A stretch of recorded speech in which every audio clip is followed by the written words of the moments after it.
everyone, welcome back to Family Matters. I'm bringing back a guest we've had before to talk about how we disagree.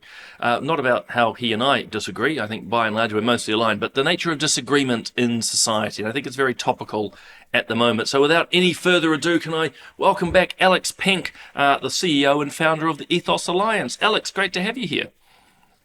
Thanks, Simon. Always a pleasure. Well, there we agree. That's the end of the show. No, only kidding. Hey, you wrote an excellent piece in the Post recently around disagreement and actually the rightful place of disagreement in society.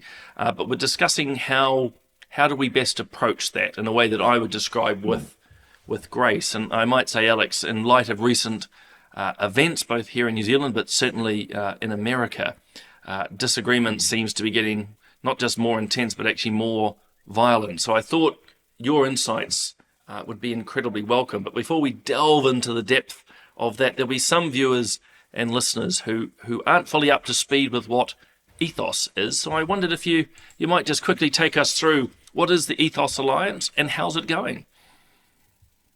Thanks, Simon. Yeah. So Ethos, very briefly, we're here to help people live out their most important beliefs. Another way of putting that is to say we promote the rights that support freedom of conscience, religion, and belief. So often we have people come to us when they find themselves in some sort of situation where they've been asked to go along with something that they just sort of find themselves saying, look, I'm not trying to cause trouble, but honestly, I just can't do what you're asking me to do. And those are the sort of situations where we can come alongside people and help them. We can do that either directly or we do it by working with an alliance of lawyers who can provide them with support. We've been around for a little over 2 years now. You asked how it's going. I think the short answer is, from my perspective, it's going well. There's no shortage of things to do, which is good and bad. I think in part it reflects, that sort of environment that you were talking about a moment ago, Simon, as well as a number of other factors that we might talk about. I think we have a bit of a history of we're coming out of a time of a lot of conformity and a lot of kind of enforcement of a particular way of thinking about things, which has made it really challenging for people to know how to express their beliefs well, and which I think has made it really hard for us to think about actually the real value of good faith disagreement and the way that it's actually good for everybody, even when you don't agree with the positions that are being advanced. So one of the key things to delve into, obviously your suggestion, your argument, what you wrote about in the Post and again on your website, is that there is a place for disagreement in society. Yeah, absolutely. I mean, and often I think we look at something like disagreement, and it can be a bit of an uncomfortable thing, and we see it as something like a necessary evil. So the argument that I'd make is actually that it's more than that. In fact, it's better than that. In fact, I'd go so far as to say it's a way that we actually show love to other people, and that might sound like a bit of an odd kind of concept, both because love is used and abused. The term is applied to all sorts of things. So you probably ask, well, what do you mean by love? And I think Thomas Aquinas, who was a medieval philosopher and theologian, summed it up pretty well. He said that to love is to actively will the good of another. So I think that this idea of love, it's not a sort of it's not about just being nice or holding back on what you think is true and important. It's actually a posture that I think takes real strength, but it sort of it has this idea that it's grounded in wanting what is best for another person, and that of course is connected to what you believe is true and is good. And so when you're genuinely pursuing truth and goodness in that way for the sake of another, I think that's the kind of belief or the kind of posture that actually underlies disagreeing really well.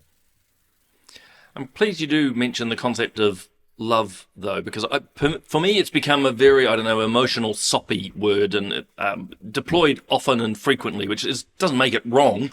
It's one of the most powerful words that we have. But yeah, its deployment at times makes, to me, things sound soppy. But I'm pleased you then quoted the likes of Aquinas because, wanting the good of the other. And it reminded me when you spoke of the Jewish philosopher in a slight more contemporaneous time, only about 100 or so years ago. Martin Buber talks about I and thou, which is, everyone's now probably glazing over. But the idea that just as I see value in myself, I see value in you. And so in relating to one another, we try to work for the best. But that does include, importantly, disagreement. It's a very human thing to have different views and perspectives, is it not?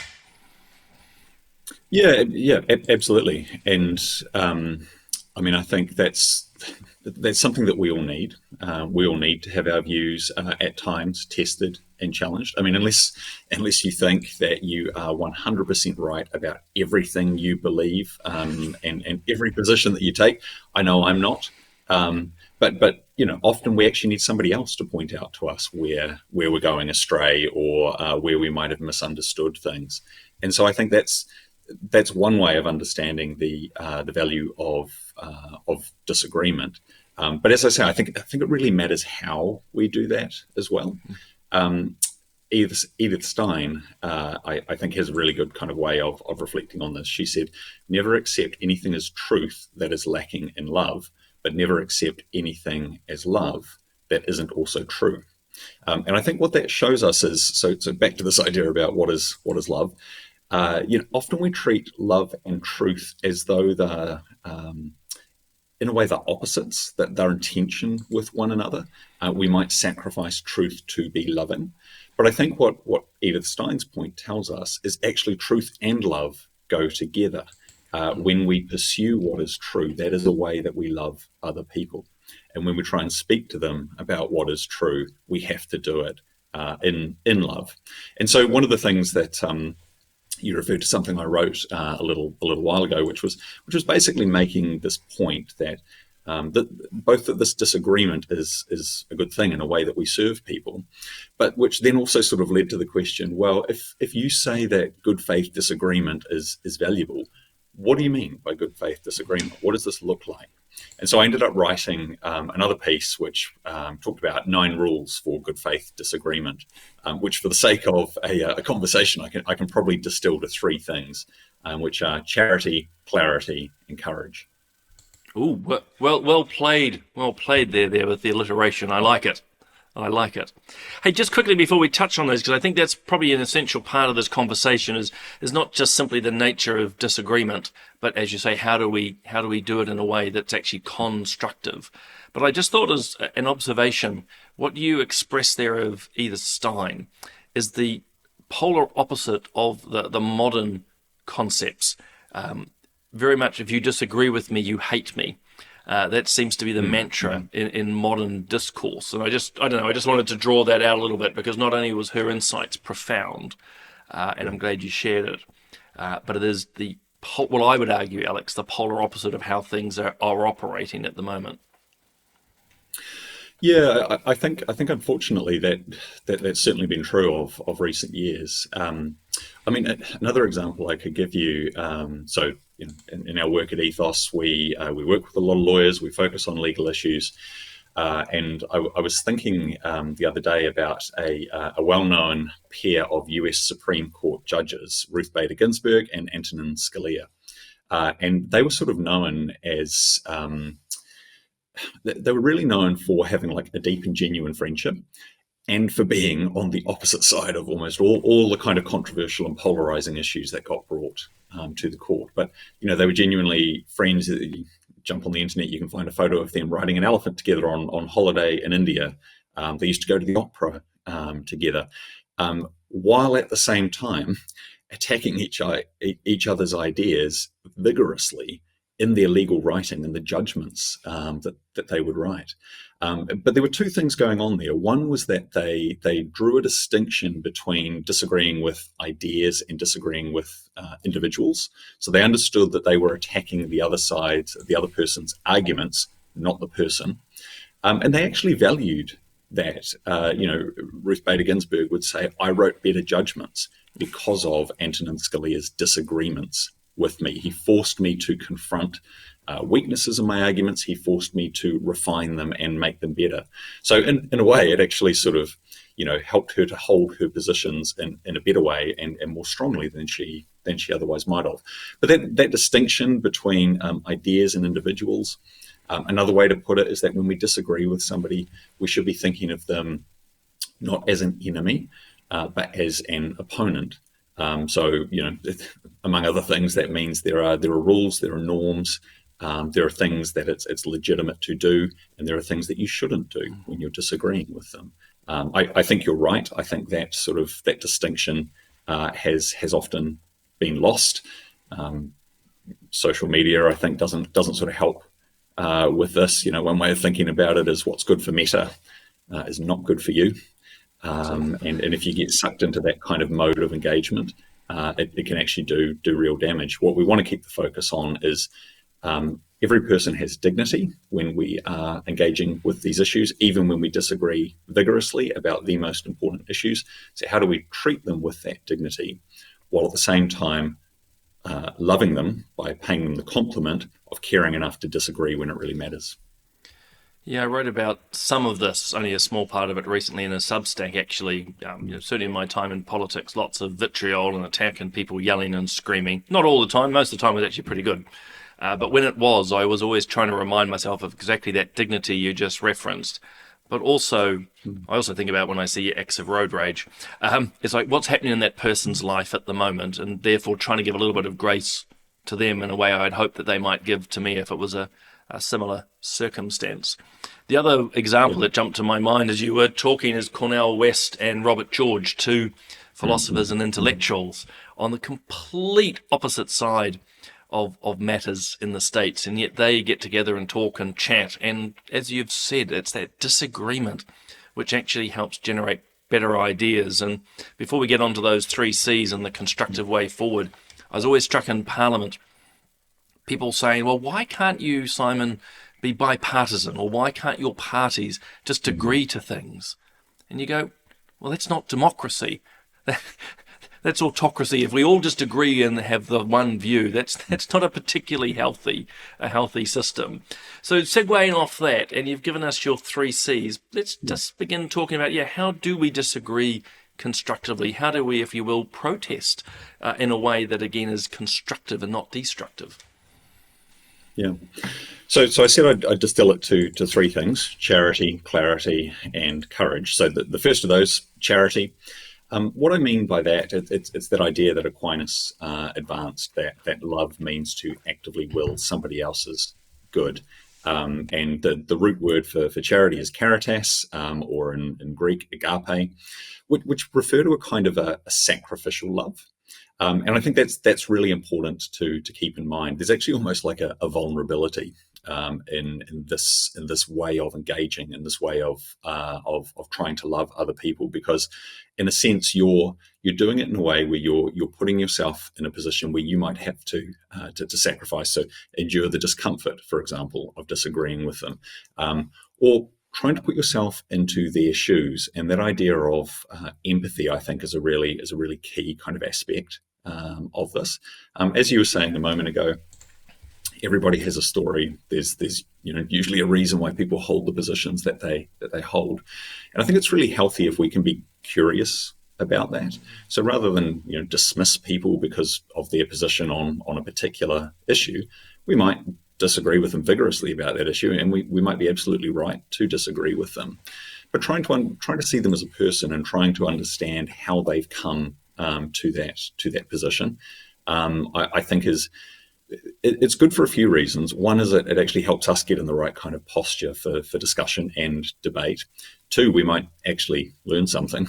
And 3, if we are in a position where we are going to have to defend our position, it's going to be much easier to do that if we've engaged in that kind of way, rather than if we've been aggressive, dismissive, focused only on our own perspective. Well, and I think that sort of ties. It's respectful. If you're curious, you're respecting them. Yeah, I think so. And I think there's sort of the other thing I'd add to sort of flesh out this idea of charity is humility. And so it's this idea that I don't know everything. Other people have legitimate perspectives as well. I want to hear what they're going to say. I want to be curious about what their perspective is. And I want to make sure that I'm being reflective on what I say. And sometimes we have people come to us for assistance, and we might sort of say, well, if you reflect on this, how do you think, is there a sense in which you might do things differently? You might look back on this and sort of bring some insight to the situation. And we can all think of times where we haven't necessarily engaged as well as we might like. And I think if that happens, then the best thing that we can do is acknowledge that. If necessary, we apologise, we show we've reflected, and apart from anything else, that helps us to grow and to learn, but it also puts us in a better position to be able to defend our own positions if we're convinced that they're right. I like that idea of that reflectiveness, or the word in my mind is that pause. And I suspect a lot of your work actually at Ethos at times, if I was to get a bit particular, is actually just asking your clients, take a moment to pause and reflect. And obviously there'll be times where they go, oh, actually I could have done it better. Or as you do, take the case forward for them because actually they're more, if you will, in the right. I think that's incredibly valuable and important. The other C, well, the second C you talk is around clarity, if I've remembered the ordering correctly. Yeah, that's right. Yeah, so I mean, clarity is basically this idea that we're clear about what's actually true, and we're clear about what matters. So as I said at the start, love and truth aren't opposites. They actually, one informs the other. So we don't love people by pretending that something that's true is not in fact true. We stay true to our principles.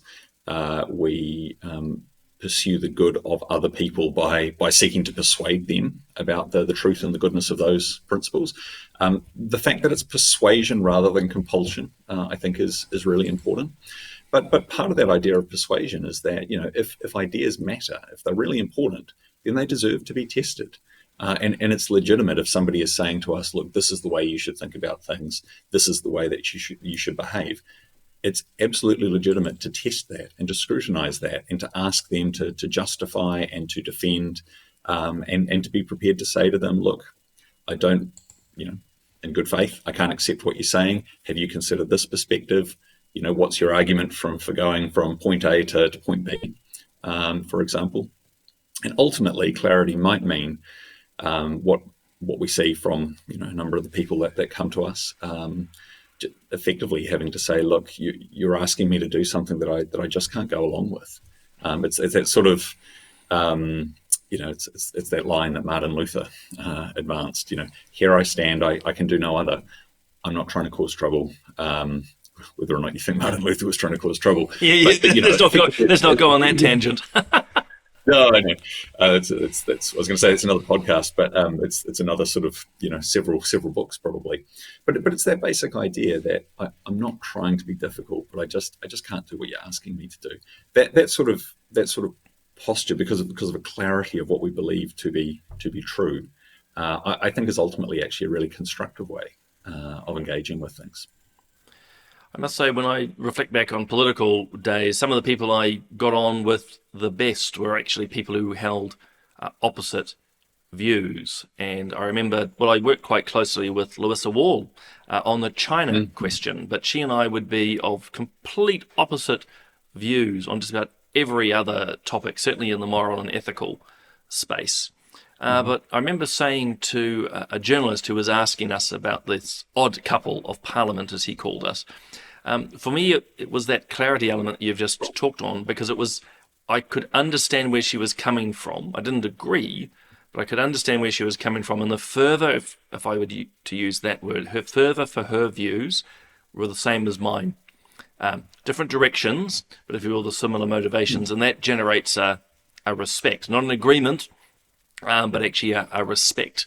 And again, it probably comes back to what you were discussing right at the start, is that human dignity, understanding that the person across from you is human with all the same dignity as you hold, and that, again, engenders a respect. But when you talk about persuasion versus coercion, modern society, I would argue, and I suspect, let's see if we agree on this, is much more on the coercive side. Cancel culture is everywhere. You're not allowed to share certain views. Obviously, the fallback is the likes of Ethos, who will back them if it gets to that stage. But I mean, what is your, I don't know, insight or encouragement to viewers who are going, I'd love to clearly share my views in a charitable way, but Yeah. I'm not allowed. I'd be fired from my job, or I'd be harassed, doxxed, whatever. Mm. Well, I think one of the encouragements is that if you do find yourself in that position, there are organisations like Ethos that are here to offer support. I also I think we're in a little bit of a time where some of the conformity that really characterised the last kind of 10 years is but perhaps not as strong as it was, and there's some sort of advantages and disadvantages to that. So this, I should say, this is sort of speculation on my part, but I do wonder if we're in a bit of a scenario where people are sort of looking at things that used to be sort of, that they were placed outside the pale. These things were unsayable. So views on particular issues like gender ideology, for example, where there's actually probably a widening of what's been called the Overton window, kind of the range of acceptable discourse. And I think as people see that, potentially a couple of things are happening. One is that people are feeling almost like they're a bit emboldened to say things that they might not have said previously. The other is that people who defend the status quo or believe very strongly in the positions that might now be being challenged, that weren't being challenged previously, they sort of have a sense of there might be ground that might be lost here, and both of those things, that sort of fear of losing ground combined with perhaps a new sort of boldness, that can kind of fuel a not always very constructive way of engaging or of debating. So that's why I think that it's really important to have these norms in mind when you come to these things. And I think it's right that people should be able to say what they genuinely believe to be true about issues that they think really matter. That's not to say, though, that it's not always going to have consequences, and that's when we get on to, I guess, the third C, which is courage. And I think the reality is that engaging with the most difficult and polarizing issues in society is not going to be easy. It is sometimes going to have an effect. And that's one reason why I think we need courage when we come to these issues. We also need courage because these issues are genuinely they're difficult. They're often kind of complex, intellectually, culturally, politically, and so on. Nuance is required, so they can be kind of hard at an intellectual level, as well as being hard at a kind of a personal level. Because again, the kind of people that we see coming to us for support, they're often in that situation where it's their most fundamental beliefs that are on the line. These are the kind of the beliefs that, that when you get asked the question, who are you? Or you ask yourself the question, who am I? These beliefs are part of how you answer that question. And when those kind of identity constituting beliefs are under attack, or you're being put in a position where you think you might not be able to be true to them, that's a situation that can create what ethicists refer to as moral distress. So it is a very difficult scenario for people to find themselves in, and that's one reason I think why you need that courage. And I'd contrast here, I think, courage with fear or with trepidation. It's almost a sense of you can lean into these things knowing that they're going to be hard, not being afraid of them. But that is a posture that I think you need to bring to these kind of issues and this kind of engagement. Look, I'd 100% agree, which is probably not a surprise to anyone, but I think actually courage, even though it comes with often a great cost, actually makes for seems to be a bit of a C theme running through this conversation, but I think it actually brings a much more calm life.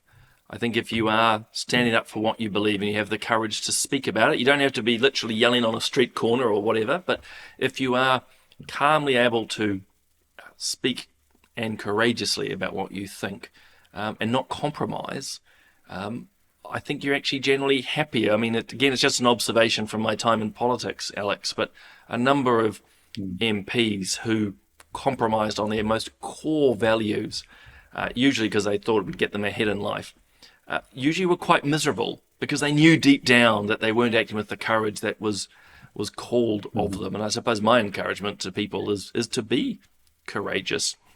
I mean, it'll ultimately make, well, as I keep saying, for I think a more happier and content life. But that doesn't mean that when I say not to compromise, that's not to contradict anything that we've said earlier, that of course in holding your opinion strongly, you listen for alternatives and grow and learn. But that compromise we see in society at the moment to just try and make people like you seems a rather weak position to me.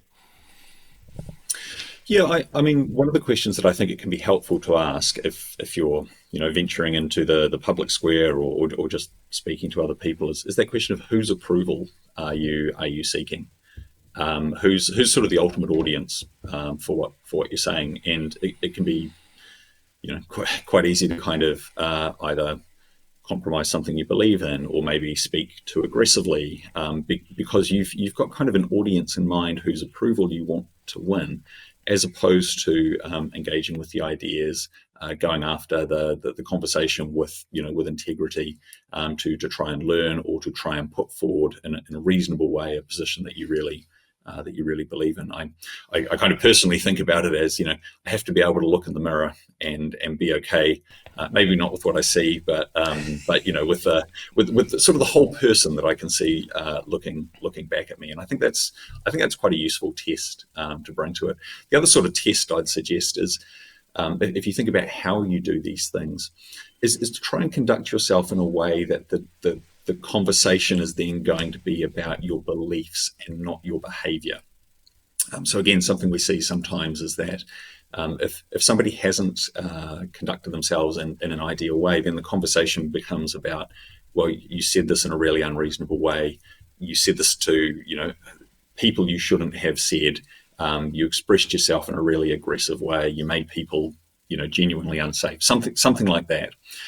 What you're having there is a conversation about how you said what you said, not what you said.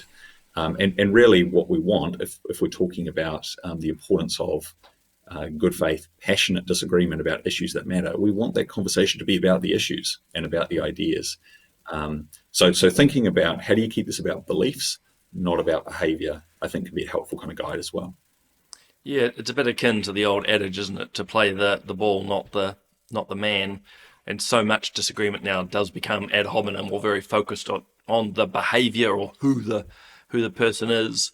I was just thinking as you spoke around that of just how, well, you mentioned thinking about who you're talking to or who the audience is. I see a lot of influencers, particularly in the social media space, as they become more, self-aware of their popularity, they seem to me to begin to change their tone and approach, in some ways getting more and more aggressive over time, but sort of shock value almost. And I worry, and this is as much a question as a statement, I do worry what social media is doing, and that desire to get more likes, more attention, more clicks. People have to become more and more edgy, is that the right word, or more out there? It doesn't seem to reflect that charity that we talked about at the start in particular. Yeah, I think that's right. I mean, my personal view is that social media is overall negative. I don't think it rewards, measured, careful engagement with important yet sensitive issues. Even as I say that, people are probably thinking that sounds really boring. But it's not, it's not the kind of thing that plays well on X or on Facebook or whatever your platform of choice is. I said before, what's good for Meta is not what's good for you. They're after engagement. The algorithm rewards outrage. And I think you're right in what you said before, that over time, if you're going to keep growing your audience, getting more subscribers, getting more attention, there's an incentive to be more outrageous.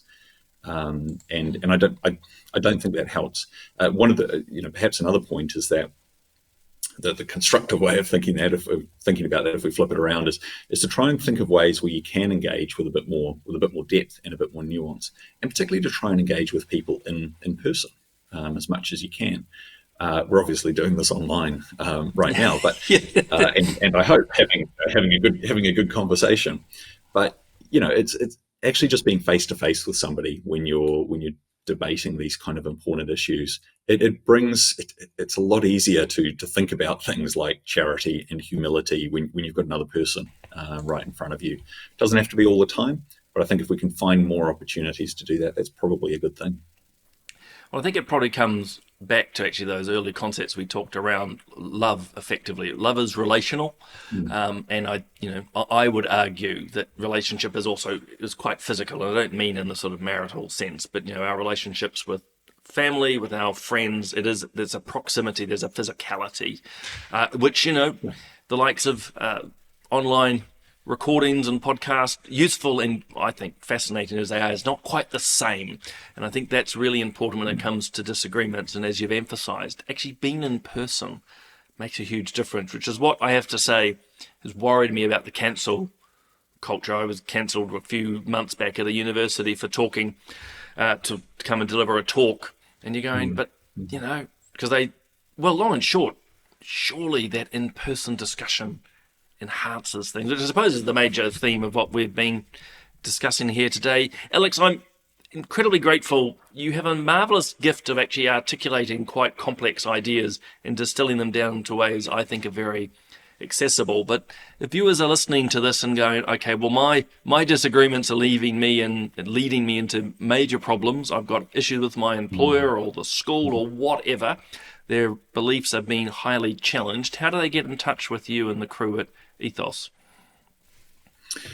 Yeah, the best way is just to jump on the website, which is ethosalliance.nz, and just go to the contact tab, and you'll see a form there that'll give you an opportunity just to tell us a little bit about the situation that you're facing. That's got a few standard questions in it, things that are helpful for us to know if it's something we can help with, whether there's any sort of urgency associated with it or anything like that. And that'll come straight through to us, and we'll be able to take things from there. And I think just generally, I think for people to be able to think about as they're engaging with these issues, as you say, Simon, they may find themselves in a very difficult position. I thought it might be helpful just to comment on employment. You talked about employment a moment ago. Employment relationships are relationships of good faith. Which means, both parties need to be constructive. And that sort of principle of charity or humility that I talked about before can be quite a useful one to think about how you're engaging in that sort of environment. Employers are paying you to do a job. They quite reasonably expect you to be able to turn up and to do that job. So it's worth thinking about. If you've got sort of a set of beliefs which are at issue, is not only what you believe but how you're handling things. Is that making it easier or harder for an employer to trust you?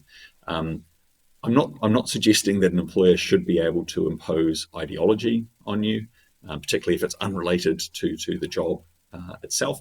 But it might mean, for example, you ask yourself, am I raising things through the right channels, in the right way? And sort of connecting this with something we were talking about a moment ago, sort of going straight to social media with concerns is not always the best or the most constructive way to handle things. In fact, I'd say it's very rarely the best or the most constructive way to go about these things. So if you do find yourself in that kind of situation, you're very welcome to get in touch with us. The earlier you do, the better, basically. It's easier if we can be a part of things at the beginning of a conversation rather than, if some things have happened where there might be a need to reflect and apologise. I think that's, exceptionally good advice, and amongst many reasons why I wanted to bring you back on the show. Alex, I'm very grateful again for you articulating the nature of disagreement, love, and also how we actually might, cooperatively work together, as you say, charity, clarity and courage. I think wonderful 3 C's there about how we actually approach disagreement, be it in actual relationships or in society in general. And thank you too for what you're doing at Ethos. As you say, 2 years, but you're growing, which at one level is great, at another a bit of a worry. There's obviously these challenges out there, but it's fantastic that Ethos is there to support Kiwis who need. So again, thanks for being part of the show. Thanks, Simon. It's been a great conversation.